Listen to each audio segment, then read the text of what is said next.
So I first must say, I have really now a big problem because all three speakers have been so amazing, so wonderful. So I will do my best. A short I would like to explain shortly. I will not talk about Ulla and Heiner Pietzsch in a biographical way. I have preferred to talk about the way how they collected. And that's why I took some themes and I will develop them. I think I have a... Okay, the title of my lecture today is Living with Art, which is the motto of Ulla and Heiner Pietzsch. And I will start now with a quotation. If for a collector every piece he or she collected is a piece of desire, then this applies especially to works and collections of surrealist art. This assertion was written in one of the wall texts of the Hamburg venue of this exhibition. And I allow myself to borrow it today in order to describe the manner how Ulla and Heiner Pietzsch have devoted themselves to art for more than 50 years. During this time, they managed to build the present collection piece after piece. That's important to stress. Piece after piece with great dedication, patience, and passion. It was not always so clear and well-defined like now. At the beginning, they were insecure in their selections, and they were also under the influence of decorative art. However, in 5 decades, they have been able to create a fantastic ensemble of artworks which they have harmoniously installed in a modern house. This house was consciously built for the purpose of art. Ulla and Heiner Pietzsch live literally according to their motto, living with art. And each object in this house is an object of desire and love, including the policeman, you will see here in the picture, and which is a piece by the hyperrealist artist Duan Hansen. And he is staying always there in the entrance of this house on taking care of the works. In the middle of the 60s, Ulla and Heiner Pietzsch started collecting informal and fantastic realism, which constituted the contemporary art at the time. Their first acquisition was Gerhard Altenburg's Die Schaukel from 1954. In the course of the years until the 70s, the collection was characterized as a contemporary art collection, increasing more and more with acquisitions of mainly abstract works by German artists like Konrad Klaffek in the middle. I have here something borrowed from, that's Konrad Klaffek, that is Werner Schulze, that is the sculptor Rolf Szymanski, and there is the German painter Horst Antes. Some examples only. They also started acquiring other special things because they were for them very decorative, but now they look wonderful. They are now hanging in their house as a sort of, because the house is empty now, so they are hanging these works at the moment, and they look really wonderful. After that, in the 80s and 90s, where then the acquirings in the collection, the acquisitions, then were directed according to the new emergent German painters like Albert Orlen of Sucy, Anselm Kiefer, A.R. Penck, on these wonderful 3 works by Gerhard Richter. They were also buying works by other important international artists like Francis Bacon or Keith Haring. However, as the Pietzsch'es had taken the decision in the early 70s to build a proper thematic collection, they soon decided to sacrifice the contemporary works in order to concentrate their new acquisitions in surrealist art. Ulla Pietzsch had been responsible for the important decision to turn the main theme into surrealism. She was captured by the fantastic world of the surrealist artist, by the world of dreams, and by mysticism. In the middle of the 80s, the Pietzsch'es started traveling regularly, twice a year to New York to attend the international auctions at both Sotheby's and Christie's. They were doing this until 2011. It's nearly 30 years. It was in 1986 when Heiner Pietzsch made an important discovery at the Whitney Museum in New York, where they visited the exhibition Interpretive Links, Abstract Surrealism into Abstract Expressionism. The so-called abstract expressionist artists were presented there together with a European artist who came to the United States in exile during the late 30s and early 40s.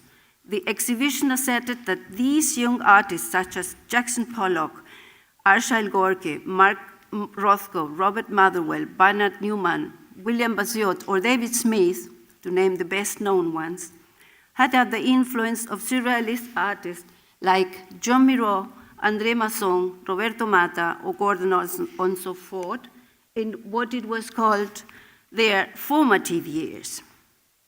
This idea was an important discovery for Heiner Pietzsch, who immediately saw the link to the surrealist work in the collection, and this encounter led him to begin collecting works by these artists, mainly works on paper painted during the 1940s, when the artists had not yet produced their definite breakthrough.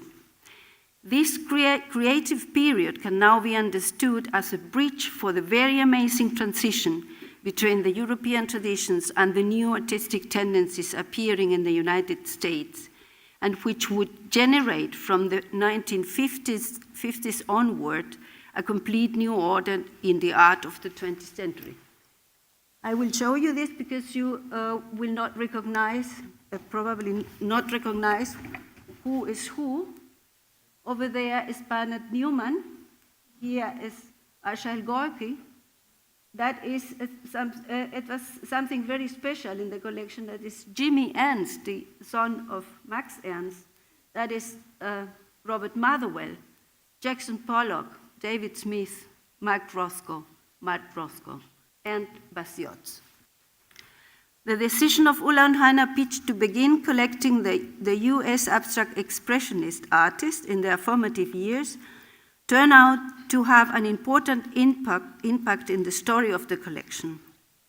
This was an invaluable contribution to the recognition of the great importance of this period as fundamental to the development of the new art to come.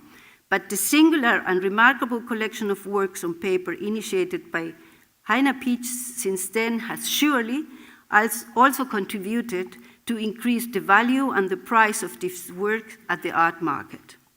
As Heiner Pietzsch remarks, the pieces which they could acquire 30, 20, and 10 years ago are now unaffordable for them because the prices have increased tenfold at the auctions. Another collection in the collection refers to the amazing frames on the paintings. You will see many of them in the exhibition.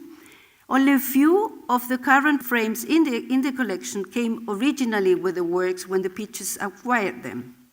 Changing the frame when they not really fit with the works was another conscious decision they took in order to support aesthetically the ideas of the surrealist within a given context. The Berlin frame dealer and collector Olaf Lemke has collaborated with the Pietzsch'es during 40 years, and they have been looking together for the adequate frames.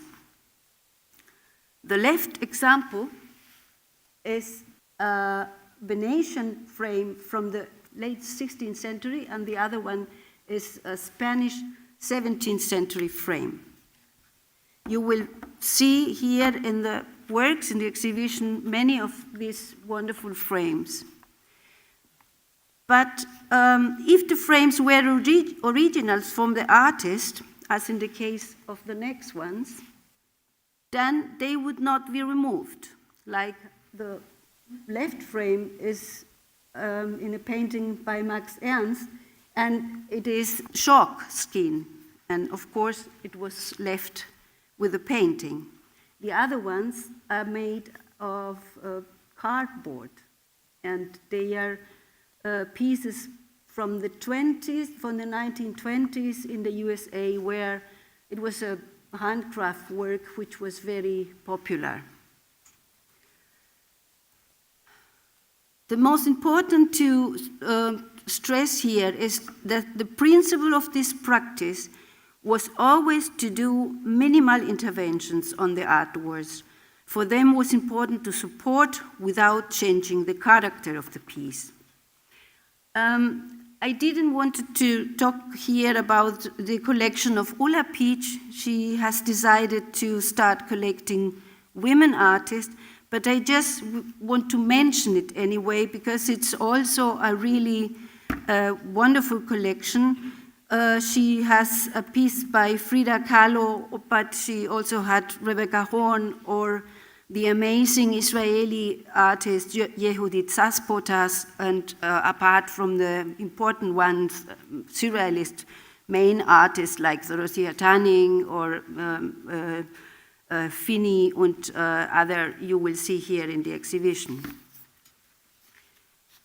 Okay, now I'm going to talk about Max Ernst because Max Ernst turned to be the pivot of the surrealist collection.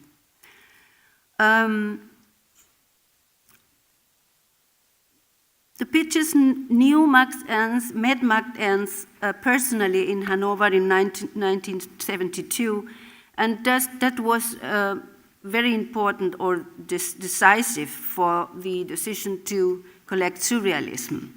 They were very struck by his strong presence and expressive eyes, they say. Today, they own over 20 works of his hand, including paintings, drawings, collages, and sculptures demonstrating all the surrealist procedures he developed: the collage, the frottage, the grattage, the decalcomania, etc. These works, which were searched, researched, and meticulously chosen, spanned all his creative periods from the 20s until the 60s. I don't show them here because I will show them later in another context. And you will see many of them here at the exhibition also.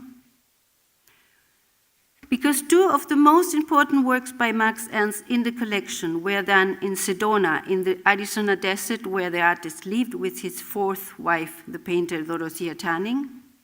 I would like to make a short detour for a better understanding of the Pietzsch's motivation and passion in building their collection. Max Ernst's long and productive career is characterized through a deep intellectual and aesthetic interest for the so-called primitives. Like André Breton, Max Ernst felt that the surrealist artist had to re-win the mystical and spiritual harmony with the nature, which had been lost during the development of Christianity, the construction of Western rationalism, and the emergence of further domination of the technique. Nature, in all forms, turned into an important leitmotif in his work. The aspect of the primitives, which Max Ernst recognized in himself, allowed him not only to live in harmony with the nature, but it also helped him to investigate all its enigmas and mysteries in order to possess its creative forces. Perhaps this was one of the most important motivations to move to Sedona. In this photography by Hermann Landshoff, we can see the group of the exiled surrealist artists in 1942 who used to meet at the so-called Guggenheim Triplex in New York. You can see also Max Ernst's collection of primitive art, principally masks, totems, and Kachina dolls. He collected these during his first few months in the United States when he immigrated in 1941. In the next photograph, taken by James Stralsove in the spring of 1942, we see Max Ernst on the terrace of the Guggenheim triplex, surrounded by his Kachina dolls collection. As we learned from his son and artist, Jimmy Ernst, Max had acquired these dolls 1 year before during a return trip from the West Coast. On the photograph, you can see a Kachina doll, and here it is in color. You can see this Kachina doll, which is now part of the Pietzsch collection. Jimmy Ernst remembers the acquisition of these dolls as follows. At a tourist shop in Grand Canyon, we were suddenly surrounded by a flood of all Sunni and Hopi Kachinas. Max acquired immediately nearly all Kachinas for $5 a piece and $7 for the big Sunni dolls. In the next photograph by Arnold Newman, it's a wonderful, very well-known photograph, we see Max Ernst with this amazing Kachina doll, which he had in his possession for the rest of his life. Ulla and Heiner Pietzsch acquired this Sunni Eagles dancer Kachina from a Californian art dealer in 2003, but of course they paid a little more than $7 for it. You can imagine. In the same year, the Pietzsch'es also acquired the photograph, which is now part of another important, magnificent collection in the collection, which is our vintage photographs showing nearly all artists represented in the collection. If you know this house of Ulla and Heiner Pietzsch, it is really amazing to come into it and to see on the right part and at the entrance you will see the surrealist artist. On the left you will see the American abstract expressionist. But back to Arizona. Max Ernst and Dorothea Tanning, who had acquired a piece of land in Sedona. Here is a wonderful photograph made by Lee Miller, I suppose. Or not, Anthony? Is a photo by Lee? I don't think it is. Because It's the same period. it's the same period. It's a different photography. No, because he was with this. But I just wanted to show this amazing place. As we see them here, they lived there from 1946 until 1953. These years are embossed by an intensive confrontation with both the landscape and the world of the native Indians.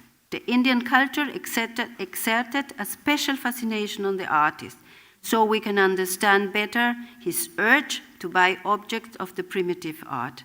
As you may know, several members of the surrealist group were themselves active collectors of primitive art.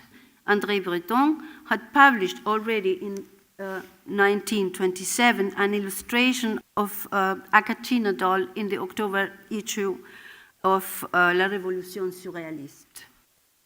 You will see in this exhibition a wonderful example of a Kachina doll, which is now in the collection of Roland Penrose.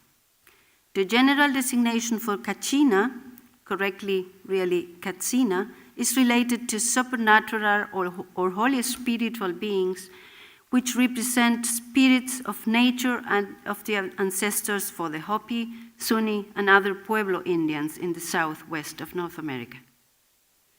Primitive art was also present in the exhibitions organized by the surrealists.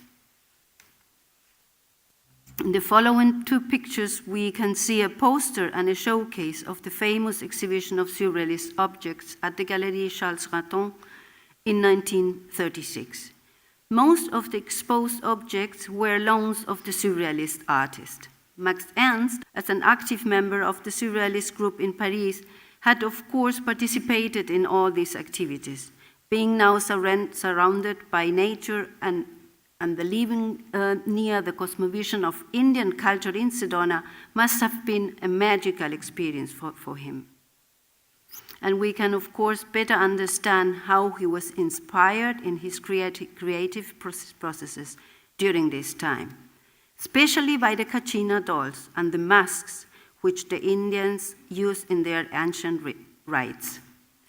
This inspiration and influence was expressed in many paintings, drawings, and sculptures and other objects. As I said before, at least 2 of these creations are now in the Pietzsch collection.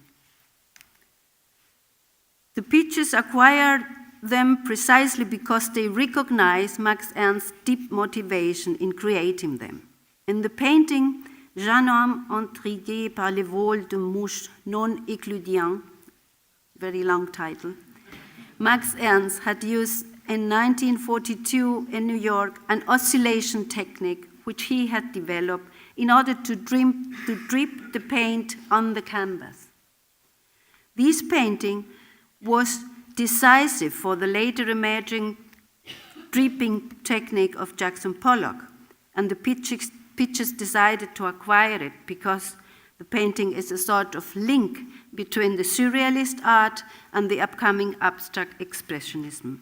For the collection is of course, very, very important because it's also a link, a bridge between the 2 collections. But the relation to Sedona lies in the mask, which the artist added to the painting in 1947. The expressive mask is without doubt inspired by the mask used by the Hopi and Sunni and their ritual dances, which Max Ernst and his guests used to attend to when the season's fest took place in the pueblos. The similarity of the mouth of this mask, it's really striking with the so-called eater Kachina, which you see there. I mean, the Kachinas, they also have a corresponding mask always. And this man-eater Kachina is the name. You see example of one Kachina in a collection of a German artist. And the other one is the mask, of course. There is a man who is dancing with this mask. I mean that this similarity is striking. But also the eyes of the painted mask must have been inspired by his own mask. Here we see Max Ernst himself wearing it in a photograph taken by Lee Miller. And the photograph below should have been Roland Penrose. And because Lee Miller is in the photograph.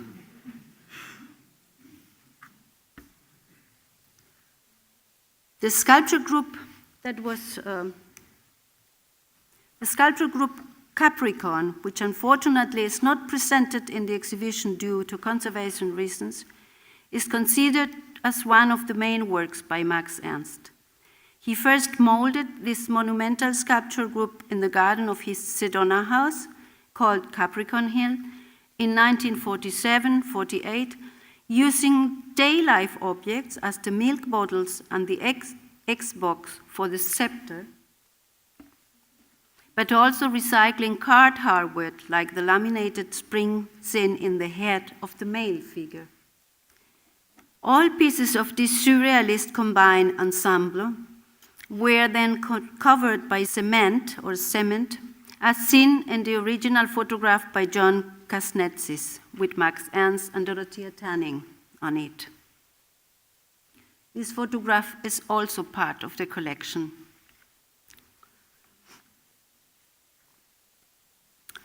The sculpture group was characterized as a family portrait, a king and a queen.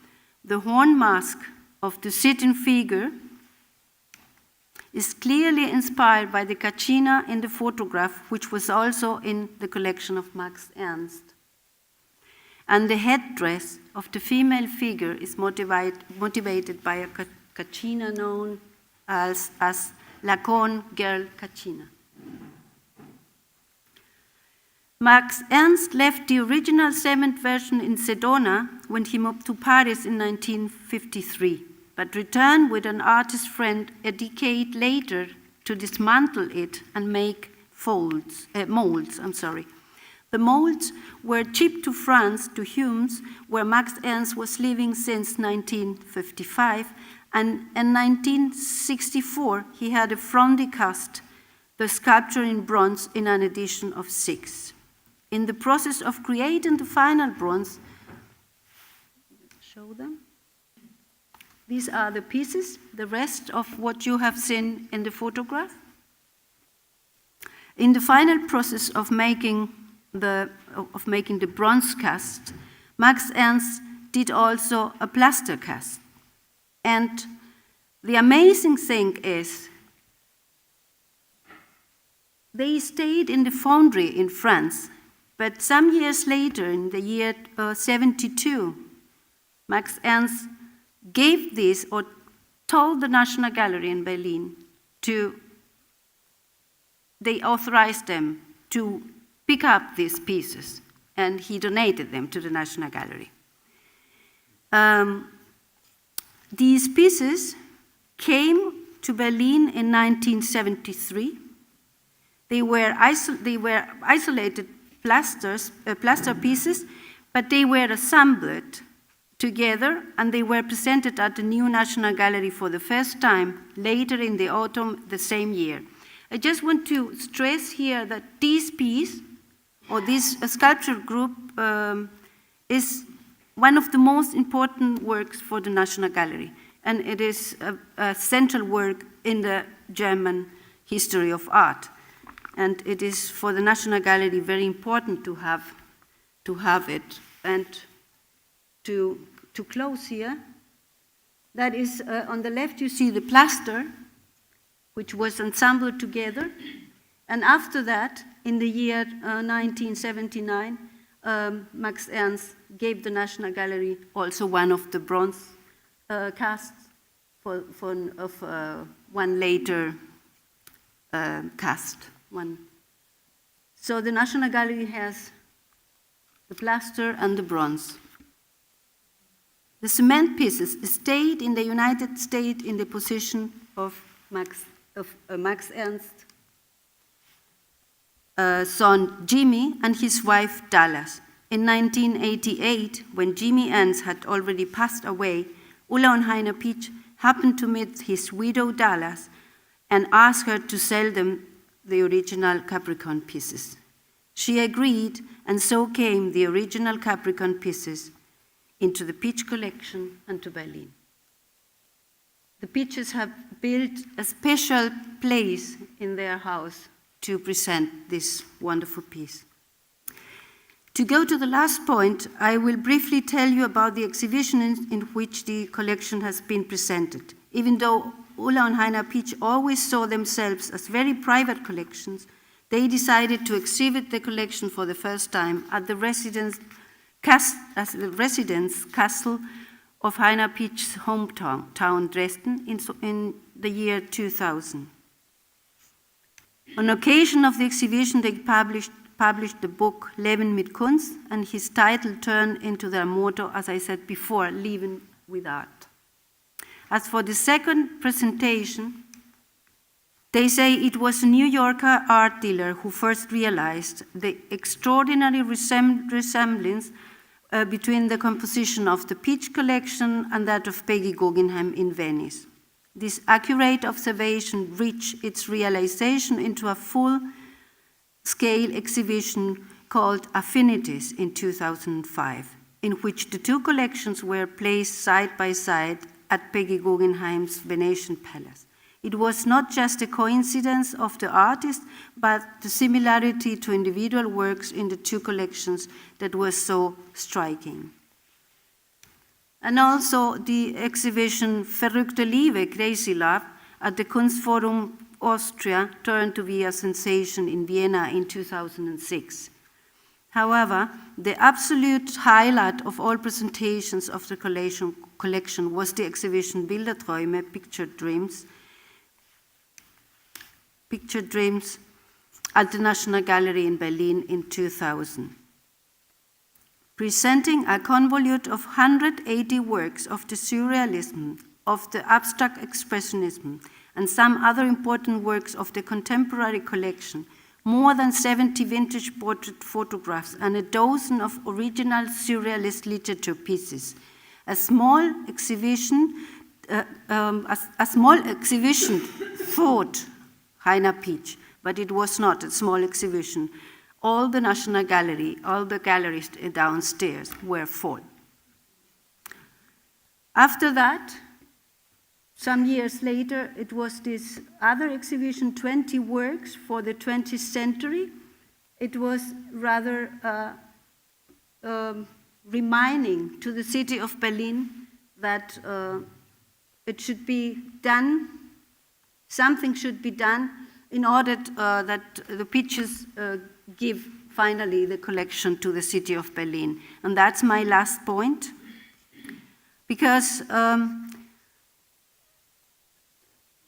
this exhibition, Bilderträume, was so important because it was the proof for the Pietzsch'es, it was a definite proof really for them that their collection had reached a point of culmination. With this evidence and 2,000 visitors, they took the most important decision in their collector's life and determined to donate the collection to Berlin and to the National Gallery, on the sole condition that a representative selection of works be placed on permanent display in combination with works from the National Gallery. At this point, I would like to stress that for Ulla and Heiner Pietzsch, who have no children, the most important reason to donate the collection was the deeper wish to preserve their life work together, so to say, to preserve their children, so as they feel for this, that's the feeling of them for these works. Even though all parts were willing to realize this important donation, it took 6 years to concretize that is really happened. In December 2010, when the contract between the city and Ulla and Heiner Pietzsch was signed, it still remained unclear exactly where the collection will be hosted. The new National Gallery in Berlin had already enormous difficulties showing its own collection. For this reason, the donation was also anchored to the condition that Berlin and the Prussian Cultural Heritage Foundation must build a museum for the 20th century art. Besides, the works would only finally belong to the city once the couple has left their home in Berlin and when one of them dies or when the house is too big for them. After years of controversy, the conditions of Ulla and Heiner Pietzsch could be finally lifted and the donation could definitely be sealed. Back in November 2014, Germany's parliament put aside 200 million euros for the Prussian Cultural Heritage Foundation so that the new, much-needed building for 20th century art could be at last be built at the right place at the Cultural Forum in the historical center of Berlin, near Potsdamer Platz. That's the National Gallery, the new National Gallery, and the new National Gallery is seen here, and that is the place chosen to build the building. It's a big place. All these places called Cultural Forum. Here. And here is the State Library, here is the Philharmonie and all that. In September 2015, a competition was launched for a design strategy that would include the site layout, the architecture and landscaping of the museum. The design competition was carried out in a two-phase process. In the first phase, an ideas competition was convoked, and in the second phase, 42 teams consisting of architects and landscape architects took part in the closed design competition for the new museum building. 10 firms qualified through the ideas competition, 19 offices were chosen for the final round in the worldwide competition, and 13 architecture offices were invited to compete. In the late October 2016, a selected jury awarded the first prize to the Swiss architects Herzog and de Meuron. That is the only existing projection of this museum. In the interior is a wonderful place, but they must change a little the facade. Finally, following the city's announcement that there are no more impediments for the construction of the future museum of the 20th century, the Pietzsch'es decided to do away with the anchor conditions. The signature was sealed, which sealed the definite donation, was realized solemnly in November 13, 2016. The works now definitely belong to Berlin and will be given to the National Gallery as a permanent loan. In the following pictures, I would like to show you some examples which should make clear the importance of this donation to the National Gallery, which own very few surrealist works. These are 3 works by Max Ernst. I'm not taking into account here the other works who came with a new museum of the National Gallery, the collection Schaaf-Gerstenberg, which is also a surrealist collection. These are only the paintings by Max Ernst, which are going to the National Gallery. They are going to receive sculptures and prints and drawings and other objects. That is the only work in the National Gallery by Magritte. Ulla and Heiner Pietzsch acquired this wonderful photograph there, showing Magritte and his wife in Paris with this painting, and the National Gallery is going to receive it also. These are the Magritte works, which come in addition to the National Gallery. Not all of them, but 4 of them are here to see. This is the only mirror in the collection of the National Gallery. And they are going to receive all these pieces. That was the only Calder, and that is a very important piece with this Stabile Mobile, because that was a piece which Heiner Pietzsch wanted to buy for themselves, but as he was a member of the Friends of the National Gallery, the Friends asked him to please renounce to this acquisition, and because the Friends wanted to buy it for the National Gallery. So it belongs to the National Gallery. It's a wonderful piece. And these are the 3, a color one, a black one, and one without color are coming to the National Gallery also. And finally are these 3 pieces together, and that is for me one of the most important contributions of this donation. That they have the original pieces, the plaster and the bronze. And that is something very nice for Berlin and for the National Gallery. On the name of Ulla and Heiner Pietzsch, I would like to thank the directors of the 3 museums and the curators of this amazing project, which has allowed to show the Pietzsch collection in its real dimension to a wide and informed public. Thank you very much.